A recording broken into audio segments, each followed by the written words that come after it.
1 hour later.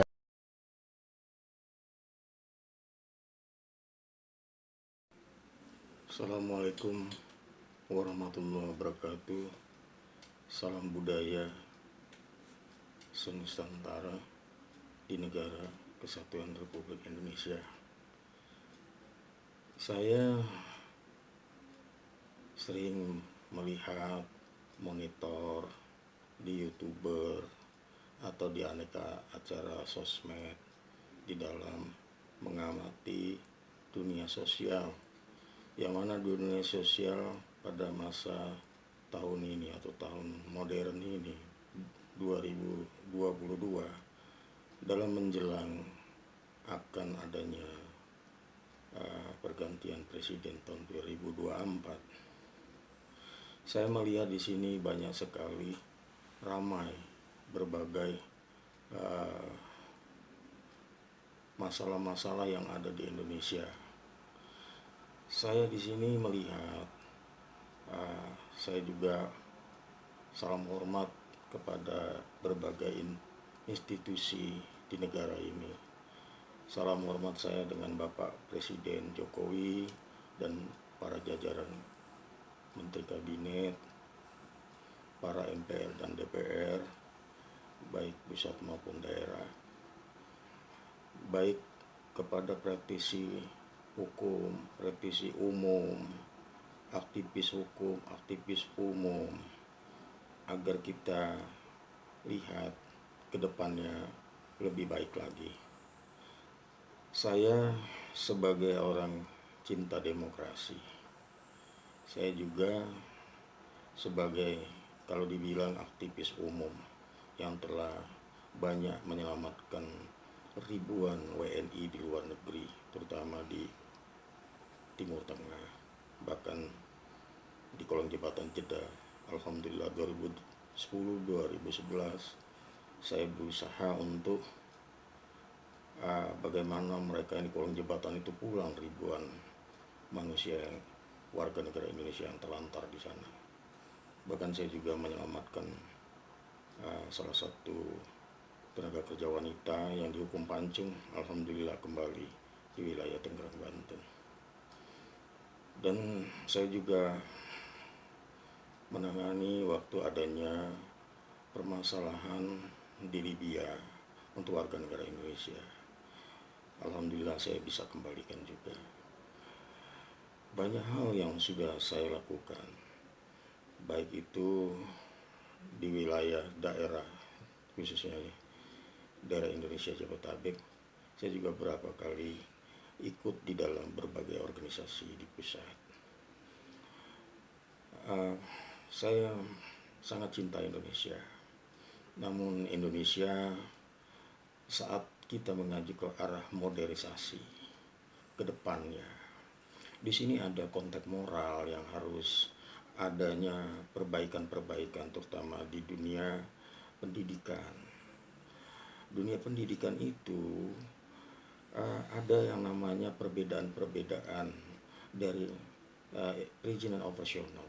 Di sini ada yang sifatnya iri sosial atau adanya dampak sosial masyarakat antara pendidikan untuk orang kaya dan pendidikan untuk orang tidak mampu. Kalau bisa nantinya anggota DPR Komisi Pendidikan menyamaratakan di dalam tempat pendidikan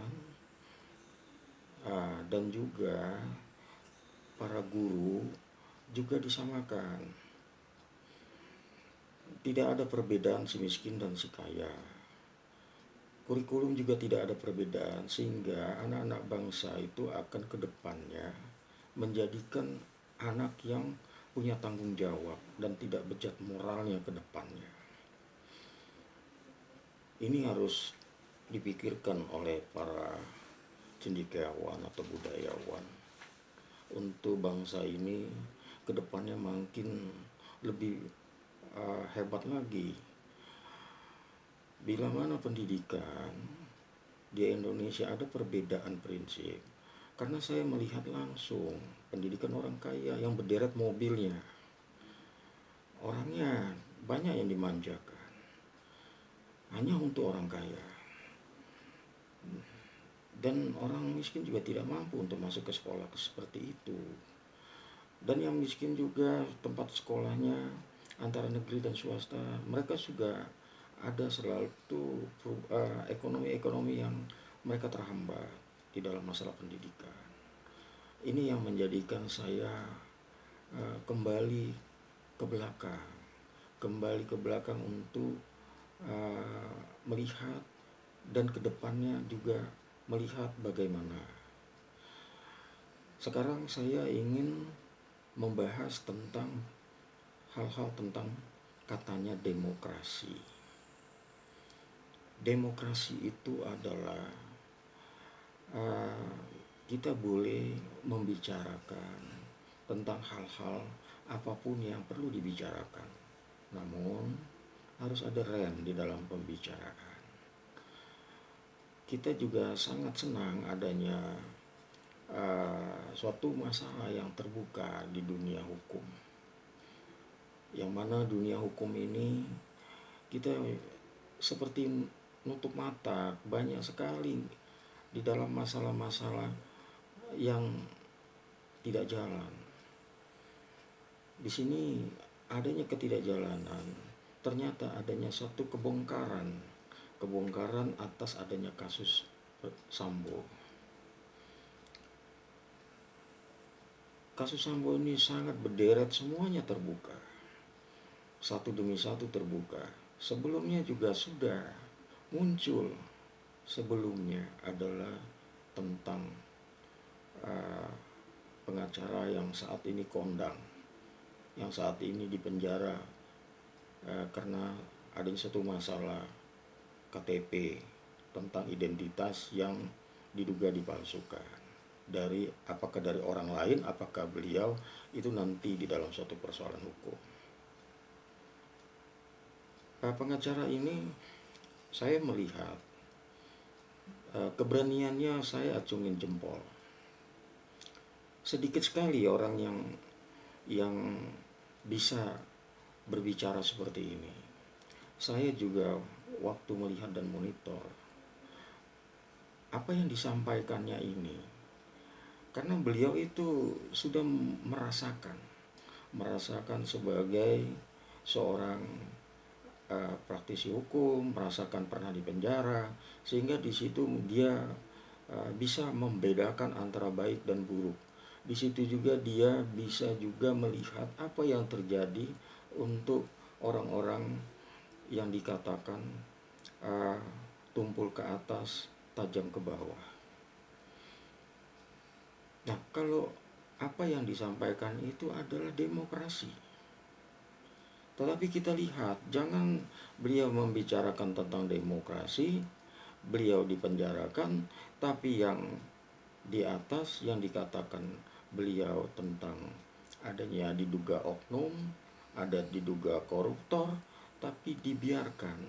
Kalau ingin dipenjarakan secara demokrasi, semuanya dipenjarakan. Tidak ada perbedaan antara yang di atas yang perilaku terkena dampak diindikasikan telah melakukan perbuatan melawan hukum. Ada juga beberapa yang harus dibenahi. Saya juga mendengar dari penyampaian Bapak Kapolri. Penyampaian Bapak Kapolri juga harus tidak sebatas ucapan, tetapi harus melihat monitor setiap bulan bagaimana kasus-kasus tentang hal SP2HP. Di situ harus Kapolri punya tim khusus yang memeriksa setiap hasil laporan tentang adanya kasus pidana. Dari kasus pidana itu SP2HP itu ya bisa dilihat nanti sama tim Kapolri di seluruh Indonesia. Apakah itu berjalan berdasarkan rasional atau non-rasional. Kita melihat di dalam masalah-masalah akhirnya itu kasus numpuk dengan alasan kesibukan, yang akhirnya timbul dilema. Akhirnya uh, baik itu pelapor atau terlapor ingin mencari berkeadilan, bukan adil tapi berkeadilan, itu mencari akhirnya ke Dispropam. Nah, tugas Dispropam adalah sebagai filter daripada kepolisian. Itu juga harus tegas. Kalau memang itu ada bukti di dalam observasinya atau tim lapangan yang disurvei, itu langsung dilakukan tindakan tanpa menunggu-nunggu waktu. Kadang menunggu waktu itu berbulan-bulan, yang tanpa adanya satu akhir yang menimbulkan masyarakat menganggap kepolisian kurang, artinya kurang cepat, kurang menindak. Ini juga dilema. Negara kita negara hukum. Kalau negara kita hukum dibenahi dengan baik, insya Allah semua yang tidak sadar akan jadi sadar. Saya juga mohon izin ke